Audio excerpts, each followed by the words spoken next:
Vă salut! Astăzi despre un subiect așa mai diferit.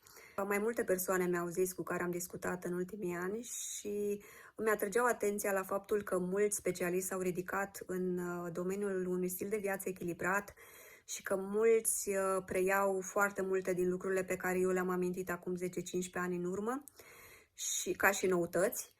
Și de ce nu vorbesc și eu din nou de acele lucruri? Nu prea îmi place să tot reamintesc lucrurile care sunt deja în cele 9 cărți ale mele de sănătate și lucruri care cred că s-au înregistrat la un punct, fiindcă, în general, oamenii țin minte lucrurile acestea. Într-adevăr, sunt și oamenii care nu au aflat despre aceste subiecte și li se par noutăți. Pentru mine, vorbind despre acele subiecte atâția ani, deja asum că foarte multă lume le cunoaște și că nu mai este nevoie să le iau în discuție. Chiar mi s-a atras atenția de către mai mulți jurnaliști, fiindcă știți că am o pagină pe site-ul meu unde sunt menționate peste 2500 de apariții în mass media, cele care mi-am amintit, fiindcă au fost clar mult mai multe. Mai țin legătura cu mulți jurnaliști din aceia care mi-au luat interviul la acel punct. Și dânsii mi-au spus că, mai uite, sunt anumite, din nou, personalități care s-au ridicat și le-am luat interviurile și de multe ori regăsim în ceea ce spun aproape cuvânt cu cuvânt din ceea ce tu ai spus în interviul anterior. De ce? Fiindcă interviurile acelea pe care eu le-am făcut la acel punct încă sunt online. Toate au trimiteri de pe site-ul meu către acele interviuri. Am un număr mic pe care îi pot număra pe o mână. Adevăr, mi-am dat seama că sunt oameni cu adevărat profesioniști în ceea ce fac și au softuri speciale care detectează, fiindcă le este teamă ca dacă iau un interviu sau ceva să nu fie aceleași lucruri repetate de altcineva, cuvânt cu cuvânt sau lucruri de felul acesta. Și atunci îi compară de multe ori cu interviurile din trecut. O să-mi spuneți, da, n-am auzit niciodată de așa ceva. Da, dar jurnaliștii mari fac asta. Pare un lucru foarte interesant, adică da, să nu spui mot-a-mot toate cuvintele pe care le-a menționat altcineva în alt interviu sau într-o carte. Și asta mă avertizau și ei și spuneau ce să faci. În momentul în care cineva spune cuvânt cu cuvânt sau se apropie cu interviul meu, îl rogi pe acea persoană să găsească alte cuvinte și să discute despre acel subiect din altă prismă. Eu nu sar așa ca arsa când se întâmplă, fiindcă și eu am învățat foarte multe de la atât de mulți oameni care nu au avut pretenții și din studii foarte multe și din cărți foarte multe și din conferințe foarte multe medicale și oameni cu care ulterior am ținut legătura și care mi-au spus nici nu mă interesează să menționez sursa, fiindcă nici noi nu le-am descoperit. Astea sunt lucruri de interes general, de interes public, care sunt disponibile pentru toată lumea în diverse studii, la Harvard sau la National Library of Medicine sau în alte părți, în surse puternice, și nu ne aparține efectiv și de asta eu nu prea sunt sensibilă când un jurnalist mă anunță, măi, uite, ăla te copiază sau ăla spune cuvânt cu cuvânt ceea ce ai spus tu. Și ei sunt surprinși, cum de nu sar, cum de nu te aperi? Pentru ce? Dar asta e ideea, că site-ul meu și aceste interviuri din 2006 până în prezent a fost o sursă de inspirație și un ghid pentru mulți. Și chiar dacă prin 2007, 2006, 2008, când am început mai intens să mă ocup de partea asta de stil de viață echilibrat și să scriu mult în românește, fiindcă inițial a fost în engleză site-ul, am lăsat numai tot ce a fost în românește, am spus, hai să mă adresez publicului românesc de pretutindeni din toată lumea, că surse în limba engleză sunt foarte multe. Am început să vorbesc despre acest subiect, despre raw food și nu neapărat ca o noutate, fiindcă se știa clar de cartea lui Ernest Günther și Elena Niță-Ibrian și oameni care din 1940-1930 mâncau și foloseau acest stil de alimentație raw food. Da, consumau într-adevăr lactate, ouă și așa și nicio problemă și noi la fel am început. Ulterior le-am numit rețete vegane fără foc, fiindcă urmea să fac și un video pe tema asta, de ce le-am numit așa, din dorința de a ajuta puțin oamenii care erau în perioada postului și nu aveau rețete noi să mai introducă în alimentația lor, că erau deja sătui de rețetele tradiționale de post.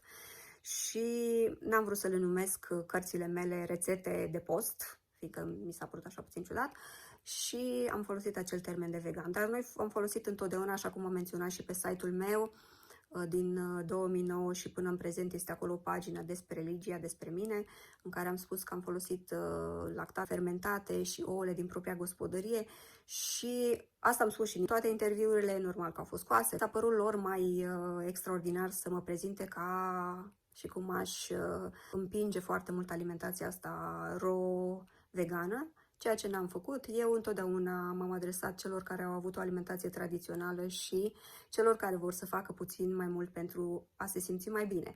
Și revenind la informații și la noutăți și la lucrurile despre care nici nu se știa la acel punct, când am menționat pentru prima dată în primele mele prezentări de sănătate despre ashwagandha, plante adaptogene, despre alge marine, despre semințe de chia sau aronia sau discutam despre tot felul de alimente din acestea și vorbeam despre storcătoare prin presare la rece și vlăstar, despre care nimeni nu aflase la acel punct în 2008 și după aceea, în 2009, în prezentări de sănătate, menționam lucrurile astea și toată lumea era confuză și mă întreba, dar de unde să le găsim, ce să facem? Nu existau în România, deci nu existau la acel punct deloc, ca să vă dați seama.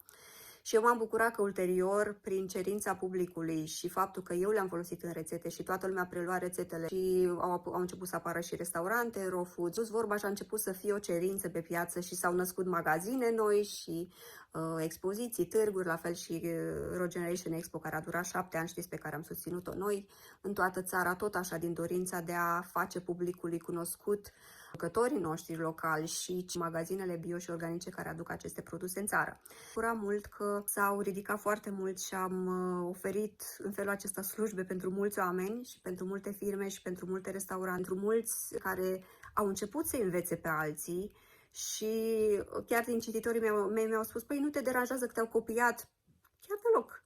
Sub soare este loc pentru toată lumea și așa spuneam și la acel punct. Nu mă deranjează ca cineva să facă și să promoveze aceleași lucruri ca și mine sau să îndemne pe oameni să aibă un stil de viață echilibrat. Știți ce mă deranjează? Când cineva prezintă niște știri false și induce publicul în eroare în scopul de a devia atenția de la ceea ce este corect și frumos și normal și sănătos pentru corpul uman, atunci sunt supărată.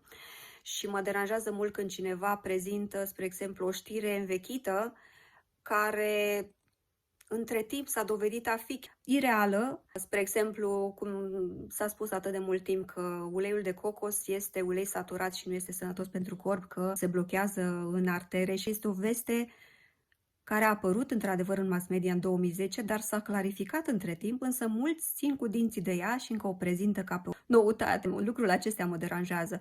Chiar vorbeam cu cineva care susținea aceste lucruri, acestea și altele, dar referindu-ne la uleiul de cocos și spunea, ți se blochează în artere. Și i-am spus, da, ți se blochează în artere dacă ești mort.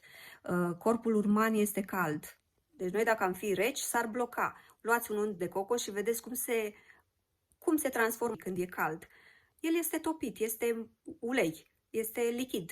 El se întărește doar la frig. Deci corpul uman, doar dacă ar deveni rece, s-ar întări în artere și ar bloca arterele. Sunt atât de multe studii care au susținut că grăsimile saturate ajută la sănătatea corpului, inclusiv uleiul de cocos care intră la grăsimi saturate. Și mulți îl folosesc și au reușit să-și rezolve foarte multe probleme de sănătate cu acest ulei sau unt de cocos. Când vine vorba de o veste din aceasta învechită și care între timp s-au adus dovezi că nu este susținută, atunci îmi place lucrul acesta. Dar dacă prezintă și are un mesaj real, adevărat, atunci sunt bucuroasă, fiindcă încă o persoană ajunge la alte persoane la care poate eu nu am acces. Și sunt bucuroasă că se întâmplă acest lucru. Și da, eu n-am nicio problemă cu cei care au aceste vedete în ale alimentației sănătoase și echilibrate care au apărut în ultimii ani. Am mesaje de la foarte mulți care mi-au cerut susținerea la început și mi-au cerut părerea, uite, fac asta. Și n-am să spun aici denumiri, dar din cei care sunt celebri și pe care îi vedeți la orice pas acum, sunt foarte mulți care mi-au trimis mesaje și cineva mi-a zis, fă-le publice. Nu fac public așa ceva. Mi-au cerut susținerea, uite-te peste ceea ce fac, uite-te peste videourile mele, spune-mi ce părere ai despre ele, m-aș bucura dacă mai susține și mai ajuta să ajung să fiu mai cunoscut. Și am ajutat pe mulți. Deci nu am nicio problemă cu lucrul ăsta, atâta timp cât mesajul este un mesaj susținut și din surse viabile și un mesaj care să fie cu adevărat de folos pentru publicul larg.